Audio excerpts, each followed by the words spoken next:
You remember the sound before you remember the food.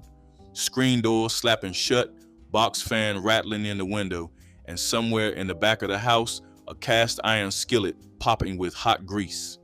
The oven never came on, not once between June and September. Big Mama figured out something the rest of the world took decades to catch up to. The best cooking in the hottest months happened on a single burner or no heat at all. By number 19, a slab of liver and a pile of sweet onions will make you wonder why anyone paid steak prices. Number 7 proves a few chicken thighs in cast iron could outdo any oven on the hottest night of the year. And number 14 turned a lap full of shelled butter beans into the heaviest supper on this entire list. These were not shortcuts, they were systems. Hit subscribe because this is the food history no cookbook ever wrote down. Here are 25 genius no-oven suppers Big Mama made in the summer heat. Number 25, fried potatoes and onions. A cast iron skillet, a few potatoes peeled and sliced thin, half an onion cut into rings, and a spoonful of bacon grease. That was supper.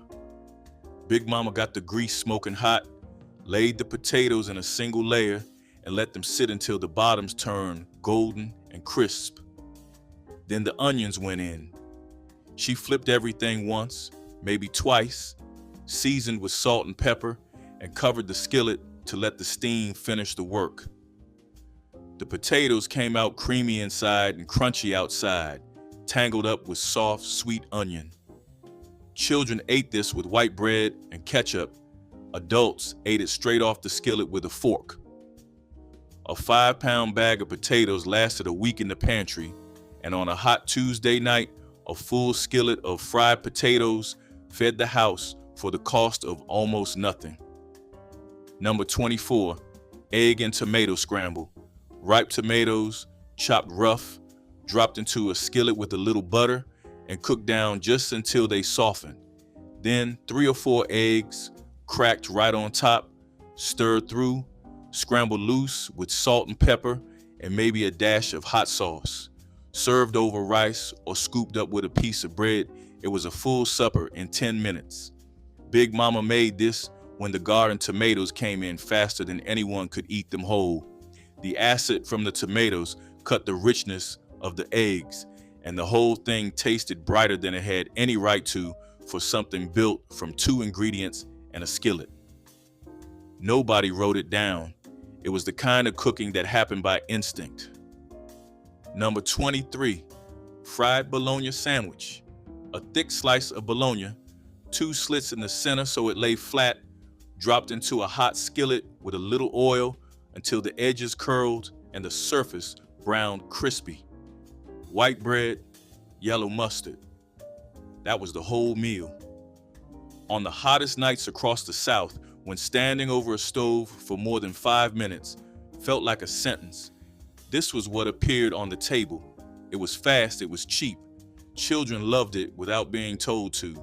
A fried bologna sandwich with a handful of chips and a cold glass of Kool-Aid turned a miserable August evening into something a child carried with them for decades.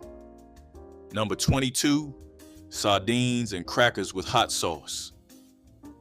Big Mama pulled a flat tin from the pantry shelf, peeled back the lid, and set it on the table next to a sleeve of saltines and a bottle of Louisiana hot sauce. No stove, no skillet, no heat of any kind. The sardines were salty and oily, packed with enough flavor to stand alone.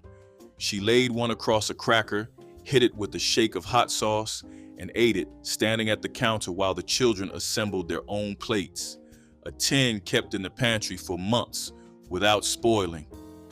On the worst nights in August, when the air pressed heavy and still and nobody wanted to move, sardines and crackers solved the problem without asking a single thing of the kitchen. Number 21, buttermilk and crumbled cornbread. A tall glass of cold buttermilk with leftover cornbread broken into chunks and dropped straight in. Big Mama ate this, standing at the counter with a long spoon, scooping up the soft pieces that sank to the bottom. It was not a recipe. It was what happened when the kitchen was too hot to light a burner and the cornbread from yesterday was going stale on the counter. The buttermilk was thick and tangy. The cornbread soaked it up and turned soft without falling apart completely. Children made faces at it. Grown folks who had worked outside all day drank it down without stopping. A glass of buttermilk and cornbread at the end of a long July afternoon was the oldest supper in the South, and it never needed a stove, a plate, or a single minute of cooking.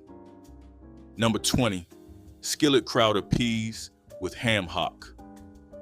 Crowder peas, darker and earthier than their black-eyed cousins, simmered in a heavy pot with a smoked ham hock and onion and water to cover. Big Mama started the pot in the late morning and let it go on low heat through the afternoon. By supper time, the peas had turned thick and creamy. The ham hock had given up its meat and its smoke into the broth, and the whole house smelled like something that took all day because it did. A bowl of crowder peas over rice with a piece of cornbread on the side was a full meal that asked for nothing else. The peas came dried from the store or fresh from the garden, and either way, they stretched a single ham hock into 2 or 3 nights of supper without complaint. Number 19, fried liver and onions. Beef liver from the butcher counter, sitting in the case next to cuts that cost several times more. Big Mama soaked the slices in buttermilk for an hour to pull the bitterness, dredged each piece through seasoned flour, and laid them into a smoking cast iron skillet with a generous pour of oil. The liver fried fast, 2 minutes aside, maybe less. Overcooked liver turned, tough and chalky, and Big Mama pulled it at the exact moment the outside crisped and the center still held color. She set the slices on a plate and dropped thick rings of onion into the same skillet. The onions softened in the drippings and went golden and sweet. A spoonful of flour into the pan, then water stirred slow to build a dark gravy from the fond stuck to the iron. The liver went back in just long enough to coat, and the whole skillet came to the table over white rice. Children were divided. Some refused it outright. Others ate without complaint because the onion gravy made everything taste good, and the crust gave it a texture that disguised what was underneath. Liver was one of the most nourishing cuts at the counter, and it cost a fraction of what steak or chops demanded. On a Wednesday night in July, fried liver and onions fed the family from one skillet and one burner. Big Mama served it with rice and sliced tomatoes, and the meal finished before the kitchen had time to heat up. Number 18, Vienna sausages on white bread. Open the can, drain the liquid, lay 4 or 5 of those small sausages on a slice of bread with mustard or hot sauce, fold it, and eat. That was a summer supper in more houses than anyone likes to admit. Vienna sausages required no refrigeration until opened, no cooking, and no skill. They were salty, soft, and filling enough to get through an evening. Big Mama kept them next to the sardines and the potted meat. On nights when the heat had taken everyone's appetite and the thought of standing over a flame felt like cruelty. Vienna sausages solved the problem without adding a single degree of warmth to the kitchen. They were not glamorous. Nobody bragged about serving them, but they kept people fed when nothing else seemed worth the effort. Number 17, Spam sliced and fried with eggs. Big Mama cut the block into thick slabs, laid them flat in a hot skillet, and let each side crisp until the edges turned dark and salty. While the Spam browned, she cracked eggs into the grease around it. The eggs fried and rendered fat and came out with lacy brown edges and soft yolks. Served on a plate with white rice or a piece of bread, Spam and eggs was a supper that took less than 10 minutes and used exactly one pan. The can sat in the pantry for months without worry.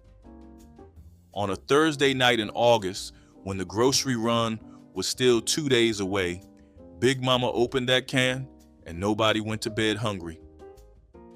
Number 16, ham salad sandwich. Leftover ham from Sunday dinner got chopped fine by hand, mixed with mayonnaise, sweet pickle relish, a little mustard, and diced celery. Spread cold on white bread, it was supper for Monday and Tuesday without touching the stove again. Big Mama stretched one Sunday ham across half a week this way, and nobody at the table felt like they were eating the same meal twice. The salad sat in the icebox in a covered bowl, getting better as the flavors settled in. Children ate it without knowing they were eating leftovers because the transformation from Sunday roast to Tuesday sandwich was complete. This was the logic of a kitchen where nothing got wasted and every meal was already planned 2 days ahead. Number 15, stovetop macaroni and cheese, not the baked kind with the breadcrumb crust. Big Mama boiled the elbow macaroni in salted water, drained it, and put the pot right back on the burner with a chunk of butter, a pour of milk, and as much sharp cheddar as the pot could hold. She stirred it on low heat until the cheese melted through and coated every noodle in a thick, glossy sauce. Salt, pepper, a shake of paprika on top. It came together in one pot in the time it took someone to set the table. On summer evenings, when turning on the oven would have pushed the kitchen past the point of mercy, stovetop macaroni and cheese was the answer that nobody argued with. The children asked for seconds. The pot was empty before the dishes were done. Number 14, fried catfish in cast iron. Big Mama soaked the fillets in buttermilk and hot sauce for an hour, then dredged each one through a plate of seasoned cornmeal, yellow and coarse, pressing the coating on with her fingers so it stuck tight. The cast iron skillet sat on the biggest burner with enough oil to come halfway up each fillet. When the oil shimmered and a pinch of cornmeal sizzled on contact, the fish went in, 3 minutes aside. The cornmeal turned dark gold and crunchy, and the catfish inside stayed white and flaky and tender. She pulled each fillet with a slotted spoon and laid them on a plate lined with a brown paper bag to drain. The whole house smelled like a fish fry for the rest of the night. Served with white bread, hot sauce, and a pile of coleslaw or a few slices of raw onion on the side, fried catfish was the Friday night supper that needed nothing from the oven. The skillet did all the work. One burner, one pan, and a stack of golden fillets that disappeared before they had time to cool. Big Mama fried catfish the same way every summer, and nobody ever suggested she change a thing. Number 13, cold plate supper. Big Mama's answer on nights when even the stovetop felt like too much. A plate assembled, not cooked. Sliced lunch meat, a few pieces of cheese, a stack of crackers, a scoop of potato salad made earlier in the day, a sliced tomato from the garden, a pickle from the jar. No heat at all. The cold plate was not a failure of effort.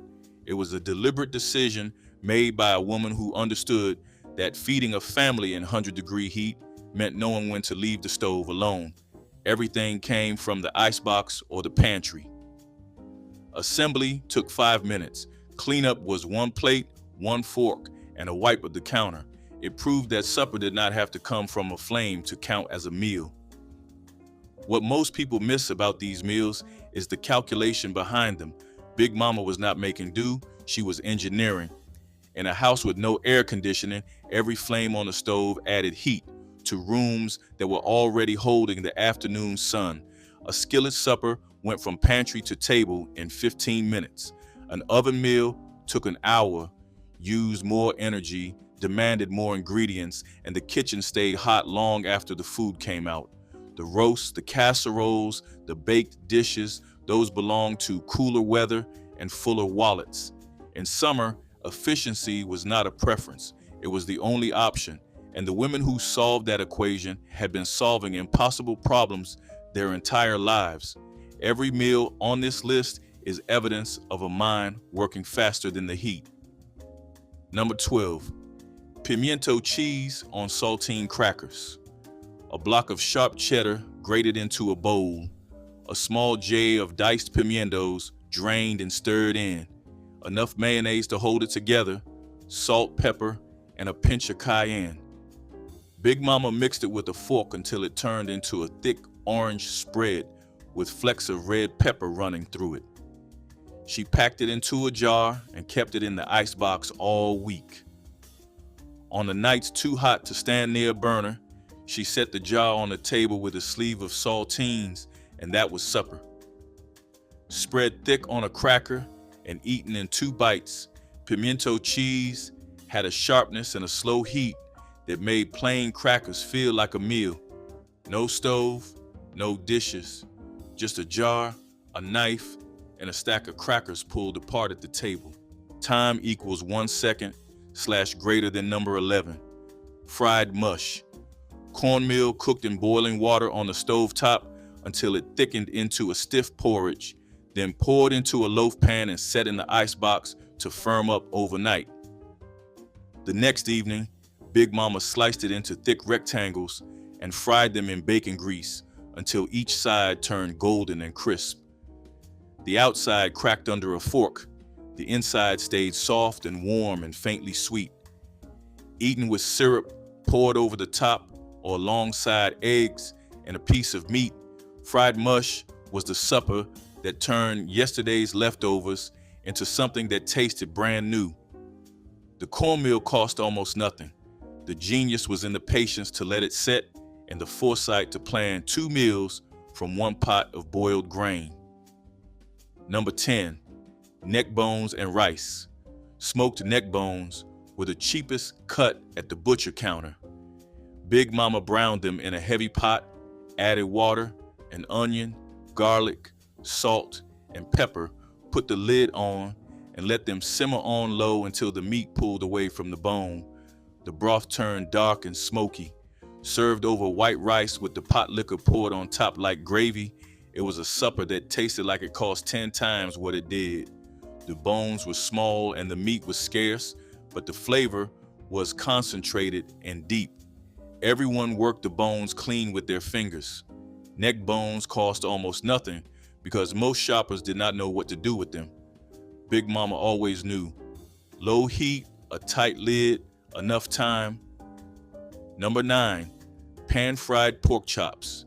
Thin-cut pork chops, bone in, seasoned with salt, pepper, and garlic powder, dredged through a plate of flour and laid into a cast iron skillet with hot oil.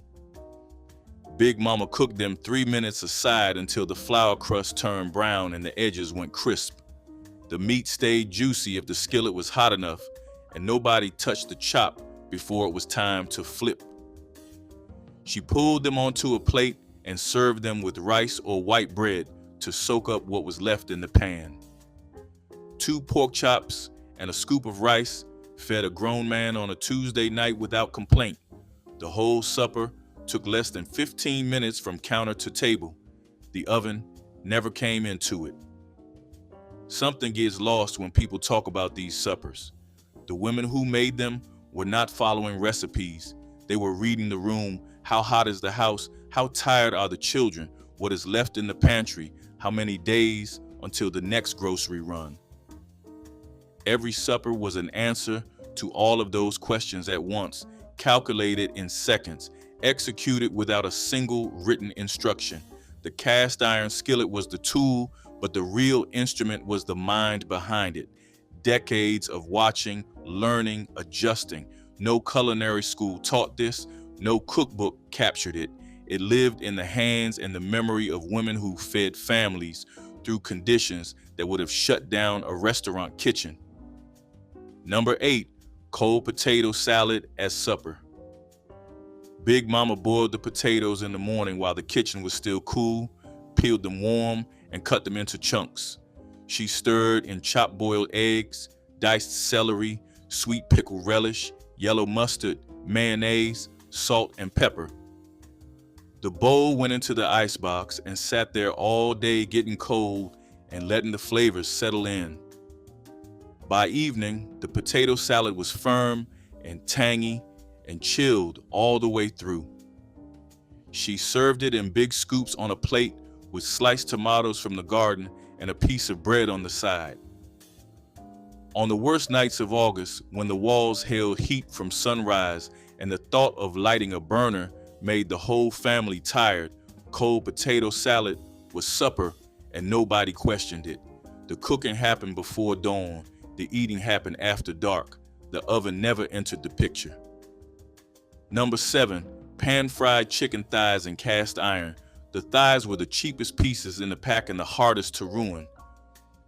Big Mama seasoned them heavy with salt, pepper, garlic powder, and a little paprika, then let them sit on a plate while the cast iron heated on the burner with enough oil to come a quarter of the way up the sides.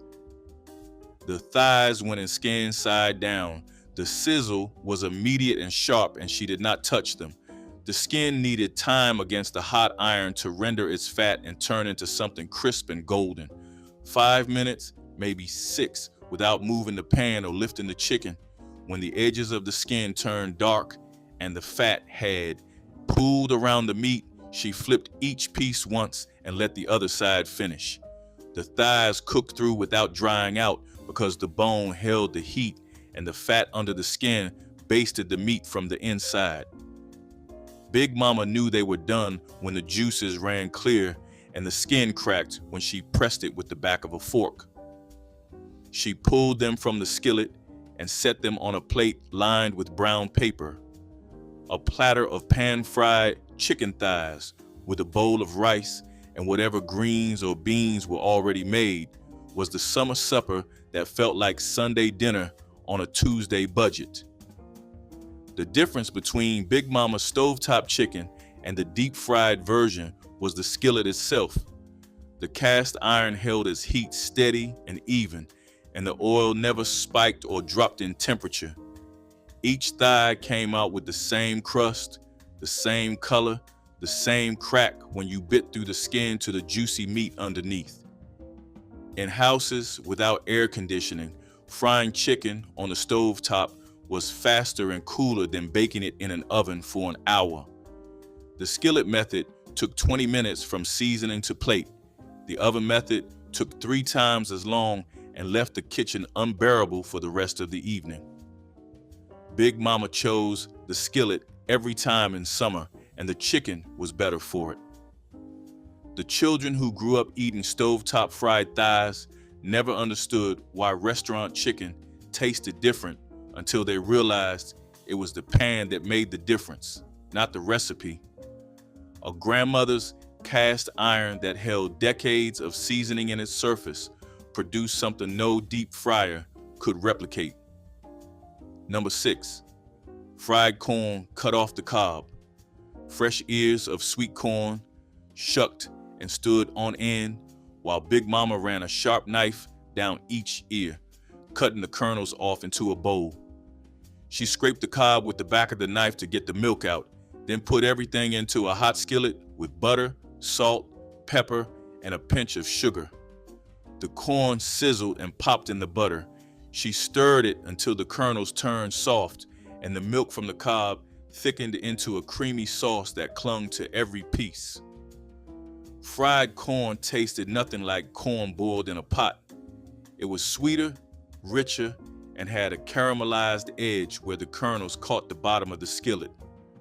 Served in a bowl by itself or alongside a piece of bread and whatever cold meat was in the icebox, skillet corn was the supper that meant the garden was producing faster than anyone could eat it. 1 burner, 10 minutes, and the freshest thing the season had to offer. Number 5, skillet cornbread. Not the sweet cakey kind from a box mix. Cornmeal, buttermilk, an egg, a pinch of baking soda, and salt. Big Mama heated the cast iron on the stovetop with a spoonful of bacon grease until it smoked, poured the batter in, and covered it with a lid. The bottom crisped, dark, and crunchy from the hot grease. The top steamed firm under the cover. When she turned it out onto a plate, it looked like it came from an oven, but never went near one. This was the cornbread that paired with every other supper on this list: beans, greens, cabbage, fish. The stovetop method was how cornbread got made long before most homes had reliable ovens, and Big Mama never abandoned what already worked. The stovetop version had the better crust anyway. Number 4, sweet potato fried in cast iron. Big Mama peeled sweet potatoes, sliced them into rounds or wedges, and fried them in bacon grease in a hot skillet. She let the natural sugars caramelize against the iron until the edges turned dark and crisp, then flipped them once and finished with a little salt. Some houses sprinkled cinnamon, others left it plain. The sweetness of the potato against the savory fat needed no help. Served alongside a piece of fried meat or eaten on their own with bread, stovetop sweet potatoes were a supper side that doubled as the whole meal when nothing else was in the pantry. Most people think sweet potato belongs in the oven. Big Mama proved the skillet did it faster and better. Number 3, rice and pan gravy. When the meat was gone but the drippings were still in the skillet, Big Mama made gravy. A spoonful of flour stirred into the hot fat, cooked until it darkened. Then water added slow while she stirred and scraped the bottom of the pan. The gravy thickened, dark and rich, carrying the flavor of whatever had been fried in that skillet the night before. Ladled over a plate of white rice, it was supper built from nothing but memory and grease. Some families called it sawmill gravy. Others just called it gravy and rice. It was the meal that proved the pan itself was an ingredient, seasoned by years of use, holding every flavor that had ever touched its surface. That skillet remembered everything. Number 2, hoe cakes with syrup. Cornmeal mixed with water, a pinch of salt, and a spoonful of bacon grease, shaped into flat cakes and fried on a hot skillet until both sides turned crisp and brown. Big Mama flipped them once, stacked them on a plate, and set a jar of cane syrup on the table beside them. The children poured the syrup heavy. The adults ate them plain or crumbled into a glass of buttermilk. Hoe cakes were older than cornbread and simpler. They came from field kitchens and open fires, cooked on the flat blade of a hoe held over coals, which is where the name came from. In Big Mama's kitchen, the cast iron skillet replaced the hoe, but the recipe never changed. Cornmeal, water, grease, heat, a supper built from almost nothing that tasted like something passed down through centuries because it was. Number 1, the porch plate. This was not one dish, it was all of them. On the hottest nights, Big Mama did not choose. She assembled a piece of cornbread, a scoop of potato salad, a few slices of tomato, a deviled egg, leftover fried fish from the night before, a spoonful of cucumber salad, all of it cold or room temperature, all of it arranged on a single plate and carried out to the front porch where the evening air moved just enough to sit in. The porch plate was the final expression of everything on this list. No oven, no recipe, no fuss, just a lifetime of knowing what the family needed and how to provide it without complaint. Big Mama did not call it genius. She called it Tuesday. But the women who came after her, the ones who learned by watching and now cook from memory, know what it was. It was a system built by hand and carried forward intact. Number 20, smothered potatoes and onions. Sliced potatoes layered with sliced onions in a cast iron skillet covered with a tight lid and cooked low and slow until everything went soft and the edges turned golden brown. Some cooks added a little bacon grease for flavor. Others threw in a few slices of streaker lean. No cream, no cheese, no butter, just potatoes, onions, seasoning, and thyme. This was a full supper in sharecropper families across the Delta, and it stayed on tables in black neighborhoods. in Chicago, Detroit, and Gary well into the 1980s. It disappeared because it was too simple for a world that learned to expect more from a plate. Restaurants could not sell it. Cookbooks could not dress it up. It fed people, but it did not impress anybody, and that turned out to be fatal. Here is something that does not get said enough. The one skillet supper was not a limitation. It was engineering. A woman with 6 children and a husband pulling second shift did not have time to wash 3 pots. She did not have the counter space for them. She did not have the fuel to keep 2 burners going all evening. The skillet was the answer to every constraint at once. 1 vessel, 1 burner, 1 cleanup. And the food that came out of it was not lesser food. It was concentrated food. Everything cooked together, flavors layered into each other, drippings became sauce, and nothing left that pan without purpose.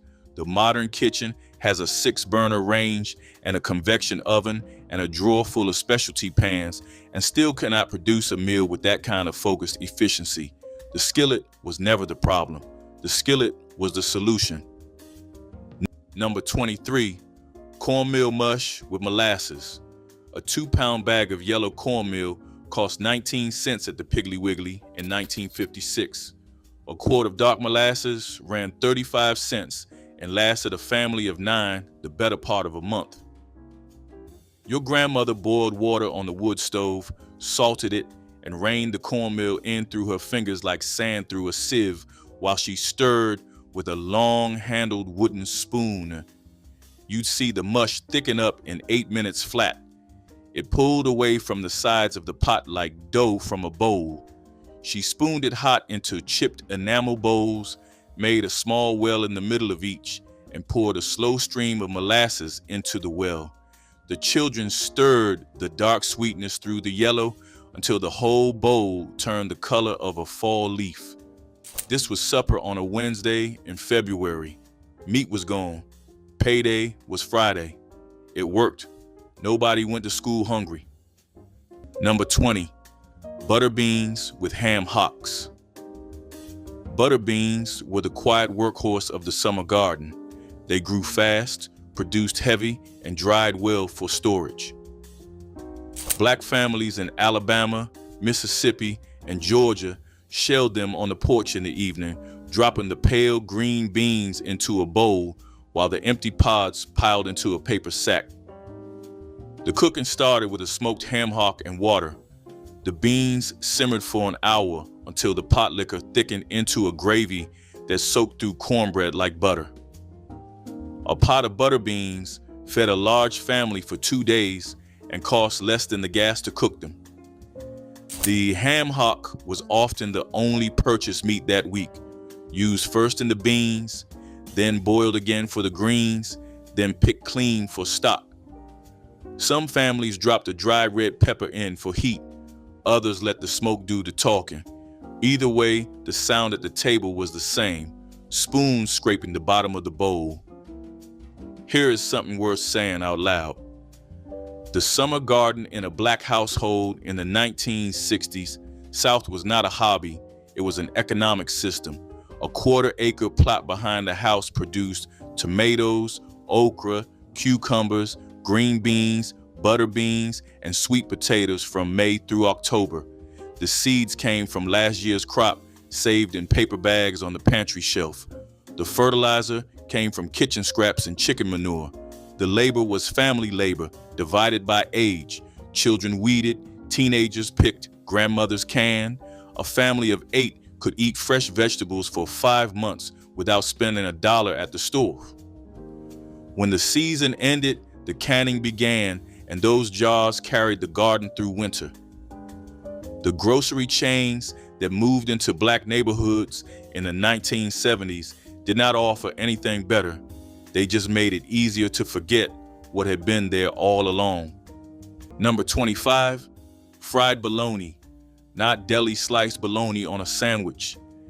Thick cut rounds from the roll, scored around the edges so they would not curl, dropped into a skillet with a little grease until the outside blistered brown and the center puffed up like a dome. This was a Tuesday night supper in black households from Memphis to Mobile through the 1960s and 1970s. 2 slices per person, a piece of white bread underneath to catch the drippings, maybe a smear of yellow mustard if the jar was not empty. The whole thing cost less than $1 and took about 4 minutes to cook. Bologna was the cheapest protein at the corner store, and a cast iron skillet turned it into something that tasted better than it had any right to. Processed meat fell out of favor. Health columns shamed it. The children who grew up on fried bologna stopped buying it for their own kids, and the supper that held a household together on a lean night became something people were embarrassed to talk about. Number 21, stewed cabbage with fatback. A whole green cabbage at the farmer's market in Macon ran 6 cents in 1955. A 4-inch slab of fatback from the smokehouse cost a nickel. Your grandmother quartered the cabbage on the wooden cutting board, peeled away the outer leaves she would feed to the chickens, and cut the rest into rough wedges. The fatback went into the bottom of the heavy pot first, sliced thin like ribbons so it would render without scorching. She laid the cabbage on top, poured in 2 cups of water, and clamped the lid. The pot simmered on the back of the wood stove for an hour and a half while she ironed her good dress for church. By the time she lifted the lid, the cabbage had collapsed into a soft, salty heap. The potlikker at the bottom looked like strong coffee. She ladled the cabbage and the broth into deep bowls and laid a wedge of cornbread on the rim of each. 5 children ate well for under 15 cents. The dish traveled from a Georgia kitchen in 1955 to a Detroit kitchen in 1972 to a kitchen in the Bronx in 1989. It was good. Number 19, peach cobbler. Peach cobbler was the dessert that started fights, the kind of argument families carried for decades about whose crust was flakier and whose grandmother held the only correct recipe. In the 1960s, nearly every black household in the rural South had a peach tree in the yard or a neighbor's, producing more fruit than any family could eat. The cobbler was built in a cast iron skillet greased thick with butter. Flour, butter, sugar, and milk went in the bottom, and sliced peaches tossed with sugar, cinnamon, and a pinch of nutmeg went on top. The batter rose around the fruit as it baked into a golden shell that cracked when a spoon pressed through it, and the juice pooled into a warm syrup that tasted like the whole summer in one bite. Church suppers in July were quietly judged by the cobbler table, and the women who won never said a word. By the 1980s, canned peaches replaced fresh in most kitchens, and the cobbler from those cans tasted flat and metallic. The recipe is not lost. The trees are. Number 22, brains and eggs. Pork brains scrambled with eggs in a cast iron skillet. This was common across the rural black South from Reconstruction through the 1970s. The brains came from the hog killing, soft and pale, soaked in salt water overnight, and then crumbled into beaten eggs the next morning or at supper time. The texture was creamy, almost custard-like, and the taste was mild enough that children ate it without knowing what it was. Most of them found out years later and wished they had not asked. The United States Department of Agriculture started issuing cholesterol warnings in the 1980s. A single serving of pork brains contained over 1,100% of the recommended daily intake. The dish did not survive that number. Rose brand canned pork brains stayed on store shelves in the Deep South into the 2000s, but hardly anybody was buying them. Number 25, tomato gravy and rice. A can of tomatoes from the corner store cost a dime in 1954. A scoop of bacon grease sat in a coffee tin behind the stove, free because nothing got wasted in that kitchen. She melted the grease in a cast iron skillet, stirred in a heaping spoonful of flour, and let it brown like the color of a paper bag. Then the tomatoes went in, juice and all, and she beat them with the back of the spoon until the gravy turned a deep rust red. White rice from a 5-pound sack was already simmering on the back burner. She ladled the gravy over the rice in chipped ceramic bowls and called the children in from the yard. You could feed a working family of 6 for 16 cents on a Tuesday night in Greenville, Mississippi. The thing is, the dish didn't need meat to taste like dinner. The grease did the work. Your grandmother knew that. The grocer never did. Number 21, watermelon rind pickles. Nothing went to waste in a black kitchen, and watermelon was no exception. After the red flesh was eaten, the rind was peeled, cubed, and soaked overnight in salt water. The next morning it simmered with vinegar, sugar, cinnamon sticks, and cloves until it turned glassy and sweet, then packed into mason jars and sealed. These pickles showed up at church suppers, reunions, and 4th of July cookouts. They tasted like nothing the grocery store ever sold because the grocery store threw the rind away. A single watermelon produced a pound of pickles, and in a good summer, a family put up a dozen jars. They lined the pantry shelves like proof that nothing in this house went to waste. The women who made them could stretch a dollar further than any accountant, and they never needed a lesson in sustainability. Number 24, scrambled eggs with tomatoes and onions. A can of stewed tomatoes, half an onion chopped rough, and 3 or 4 eggs beaten with a fork.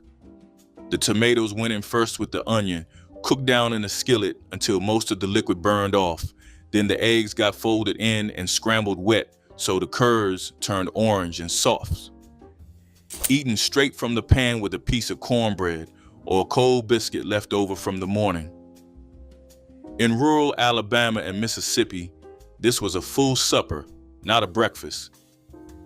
The eggs came from the yard. The tomatoes came from the pantry shelf. The onion came from the garden row behind the house. Nobody wrote a recipe for it because nobody thought it qualified as real cooking. It was just what you did when the icebox was bare and the store was closed. Number 20, liver and onions. A pound of beef liver cost 19 cents at the back window of the Piggly Wiggly in Birmingham in 1957, the window where black families were forced to shop. Most white shoppers walked past the liver case without looking. Your grandmother stopped there every Friday because that was payday. That was when a black mother of 5 could afford to buy iron for her kids. She sliced the liver thin on a wooden board with a paring knife she'd been sharpening since 1948, dredged each slice in flour, seasoned with salt, black pepper, and a half spoon of paprika, and laid them gently into a skillet of hot bacon grease. 2 big yellow onions, sliced into thick rings, went in alongside. The liver cooked 4 minutes aside, no longer. It came out tender and pink at the heart. The onions caramelized like dark honey. She served the whole thing over a slice of day-old loaf bread on a tin plate. The bread soaked up the gravy. Your uncles and aunts learned to eat liver before they learned to read. Number 22, smoked neck bones and green beans. A pot of green beans in a black kitchen in the 1960s was never just green beans. It started with smoked neck bones dropped into water and simmered until the meat pulled from the bone, filling the kitchen with the kind of smell that carried to the front porch. The green beans went in after the broth turned dark with pork fat. They cooked low and slow for 2 hours until the beans were soft enough to fall apart. Summer was peak season because the beans came straight from the garden, snapped by hand on the porch while children played in the yard. A bowl of those beans was a full meal with cornbread. People who never grew up on them called them overcooked. The families who ate them never asked for a second opinion. Number 19, ham and red-eye gravy. A thick slice of country ham fried in a dry skillet until the fat rendered out and the lean edges went dark and tight. Then a pour of black coffee straight into the hot pan. That was the entire recipe. The coffee hit the ham drippings and the rendered grease and turned into a thin, bitter, deeply salty gravy, the color of a red clay road after rain. The name came from the way the fat pooled in the center of the pan and looked like a bloodshot eye staring up at the ceiling. This supper goes back to the early 18th. Number 24, salt pork and white beans. A pound of salt pork at the country store ran 14 cents in 1951. A bag of dry navy beans cost less than a quarter and fed 8 people for 2 days. The beans soaked overnight in a porcelain pan on the back porch. By morning, they had doubled in size, like the pot itself was breathing. Your grandfather poured them into the heavy iron pot before he walked to the mill. The salt pork went in whole, fat side up. The pot simmered on the wood stove from sunrise until the cornbread came out of the skillet at 6. You could see the pork render down into a fatty white slab that flavored every bean. The pot lacquer was thick enough to coat a tin spoon. Children ate first, men ate second, the cook ate last. That was the rule. Nobody complained about leftovers because there weren't any. The pot got scraped clean by lamplight. Number 25, tomato sandwich. The simplest summer dish in the Black South started with the tomato still warm from the vine, a thick slice of white bread, a smear of mayonnaise, a tomato cut heavy enough to bend the bread, and a hard shake of salt. That was the whole recipe. In the 1960s, a garden tomato cost nothing. Families in Mississippi, Alabama, and Georgia grew them by the bushel along fence lines and beside the porch steps. Children ate them like apples, straight off the vine with salt in their pockets. The supermarket tomato that replaced it was bred for shipping durability and picked green. It looked the same. It tasted like cardboard. Anyone who has eaten both knows the difference without needing a laboratory to confirm it. Number 23, pan-fried Spam. Before Spam became an internet punchline, it was a pantry staple in working-class black kitchens from the 1940s through the 1980s. Sliced into rectangles a quarter-inch thick, fried in its own rendered fat until the edges turned crisp and dark brown, and the kitchen filled with that unmistakable salty, porky smell. Served with white rice and a generous pour of Louisiana hot sauce. Hormel introduced Spam in 1937, and the United States military made it famous during the Second World War, shipping millions of cans to soldiers overseas. After the war, it stayed in the South because it was shelf-stable, affordable, and it stretched. One 12-ounce can fed 3 people if you cut the slices thin enough and fried them right. The moment fresh meat prices dropped and home refrigerators got bigger, Spam lost its reason to sit on the pantry shelf, and the skillet supper it anchored went with it. Number 22, neck bones with rice and gravy. A pound of pork neck bones cost 12 cents at the back counter where black customers were served in 1953. The neck bones were 90% bone, but the meat that clung to those bones was the sweetest meat on the hog. Your grandmother boiled them slow with onion, black pepper, and a bay leaf for 2.5 hours until the meat fell off and the broth turned the color of weak tea. She fished out the bones, thickened the broth with a flour roux, and ladled the gravy over a mountain of white rice like a flood over a riverbank. The bones went on a separate plate. You watched the children suck the marrow out before they touched the rice. A working family of 7 ate this supper for under 30 cents. She called it Tuesday food. The grandkids in Detroit would later call it home. Number 23, cucumber and onion salad. This was the dish that showed up cold on the table when the kitchen was too hot to stand in. Thin sliced cucumbers and white onions sat in a bowl of white vinegar, water, sugar, and salt, chilled until the rings went translucent. Some families added hot sauce, others floated tomato slices on top. The recipe required no heat, no oven, and no standing over a stove, which made it the default side on the worst days of August. A cucumber from the garden, an onion from the pantry, vinegar from the shelf. The bowl sat on the table all day, passed from hand to hand as people came through the kitchen, and nobody complained about leftovers. It got better the longer it sat. By evening, the cucumbers had gone almost translucent, soaked through with vinegar and sweetness.